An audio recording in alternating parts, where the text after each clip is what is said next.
साधु भूखा भाव का, धन का भूखा नहीं। जो धन का भूखा पीछे वो साधु कहेगा। निर्मल मन जन सो मोहि पावा, मोहि कपट छल छिद्र न भावा। किस सृष्टि में जन्मा हर एक मनुष्य, हर एक मानव मेरे राम का है, वो मेरे राम से अलग ना होने पाए। सनातन धर्म को मानने वाला व्यक्ति, हिंदुत्व को धारण करने वाला व्यक्ति उग्र नहीं हो सकता है। अगर वो उग्र है, एक दूसरे को लड़ाने का काम कर रहा है, या जातिवाद को लेके जहर घोल रहा है, या हिंदू मुस्लिम कर रहा है, तो ना वो सनातनी है ना वो हिंदू है। मुझे तो ऐसा लगता है कि हमारे जो सनातनी भाई हैं वो शांति के प्रतीक हैं, शांति का विषय लेके चलते हैं और पूरे भारत देश को प्रेम की डोरी में बांधने को लेके संकल्प लेते हैं। समानता की बात करते हैं तो उसमें ब्राह्मण क्षत्रिय वैश्य शूद्र फिर कहां आ जाता है। सबके साथ समान व्यवहार करना चाहिए।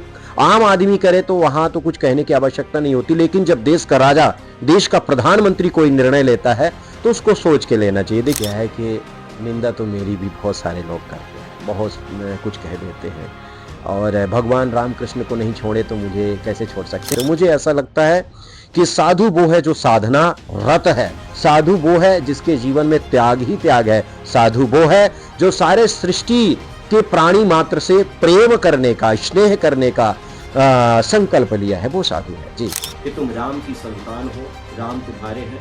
सभी सृष्टि के चैतन्य मनुष्य जीव से प्रेम करो, स्नेह करो, सबको अपना मानते हुए जीवन जियो। इस धरती में कोई अपना शत्रु नहीं है, कोई अपना मित्र नहीं है। मित्र स्वयं हो, शत्रु स्वयं हो। कि तुम राम की संतान हो, राम तुम्हारे हैं।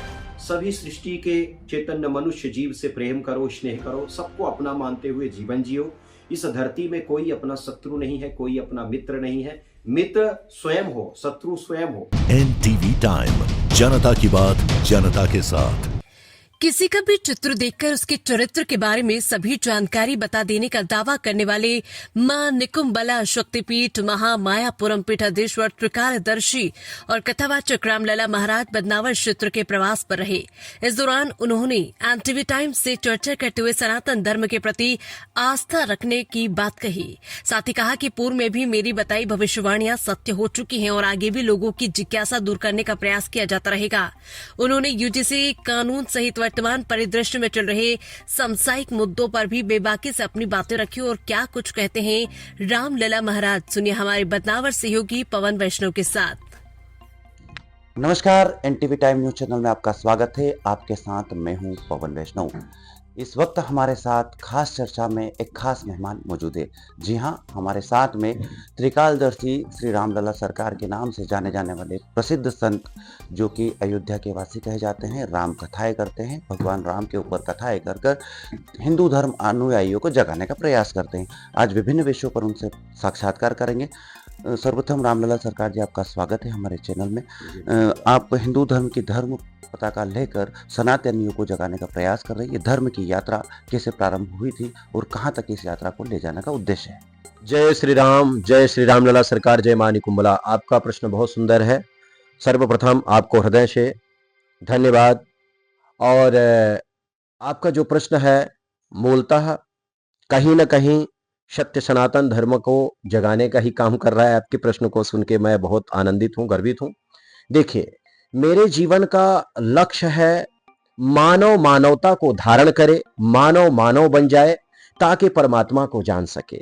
हर एक व्यक्ति भगवान को जानने की कोशिश करता है, जानने के लिए ही अपने जीवन को जीता है, लेकिन कहीं ना कहीं भ्रमित हो जाता है।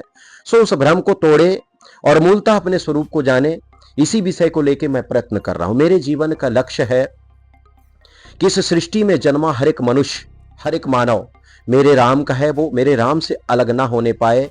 और अगर मेरे प्रभु के सामने है, मेरे प्रभु से जुड़ा है, तो कहीं ना कहीं अपने मूल पथ को वो जान सकेगा। इसी विषय को लेके मैं भ्रमण कर रहा हूँ। जी गुरुदेव, आप 33 करोड़ देवी देवता सनातन धर्म में माने जाते हैं। सभी धर्म अनुयायी अपने अपने स्तर से उनका पूजा पाठ भी करते हैं। आपने श्री राम को ही अपनी राम कथाओं के लिए क्यों चुना?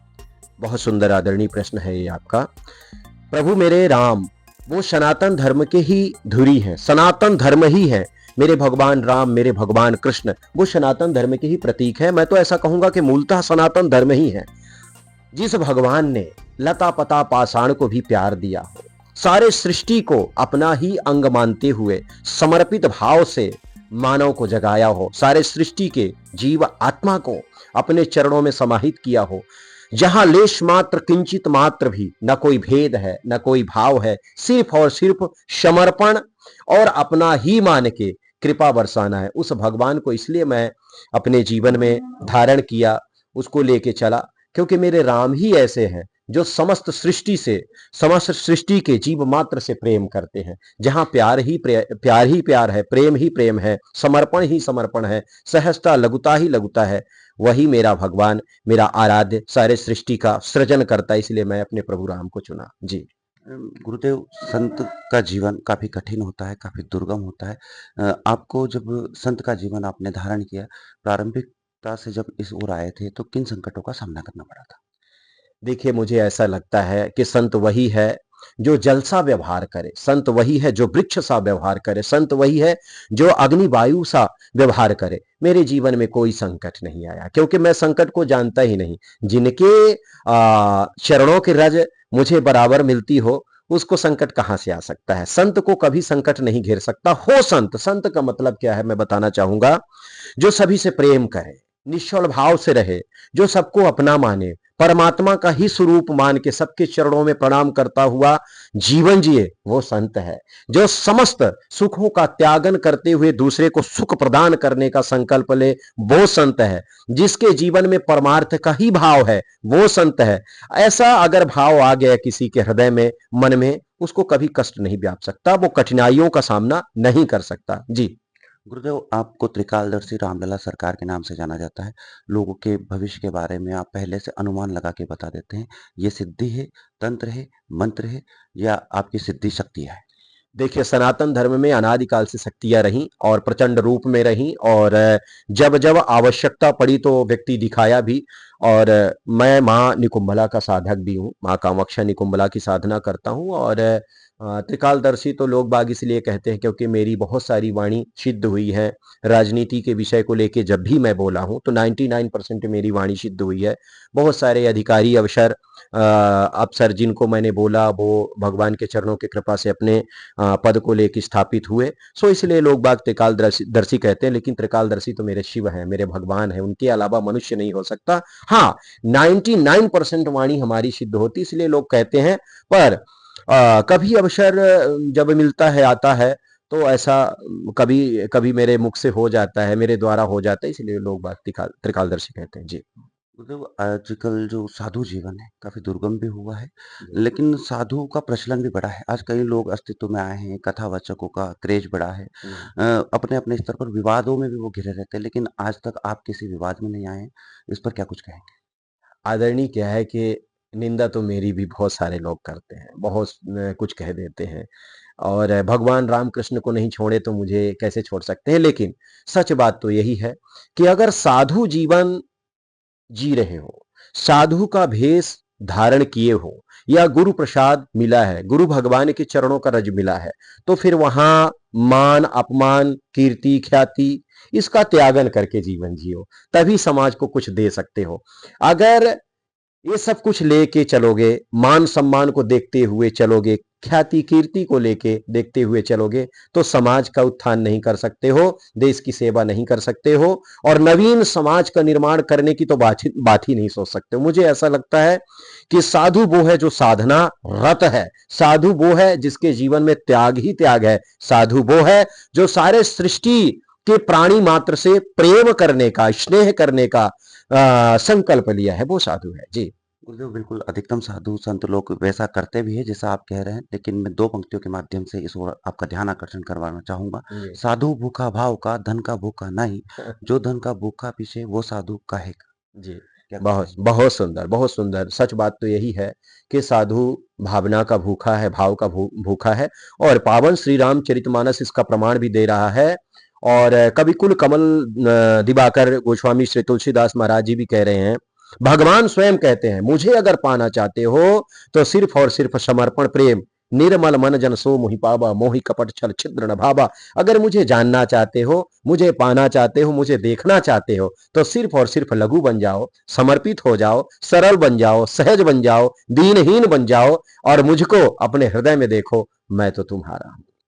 सर, हिंदू धर्म अनुयायी जो सनातन धर्म से प्रेरणा लेते हैं, उनको सीखते हैं, समझते हैं, उनके लिए क्या कुछ कहना चाहेंगे?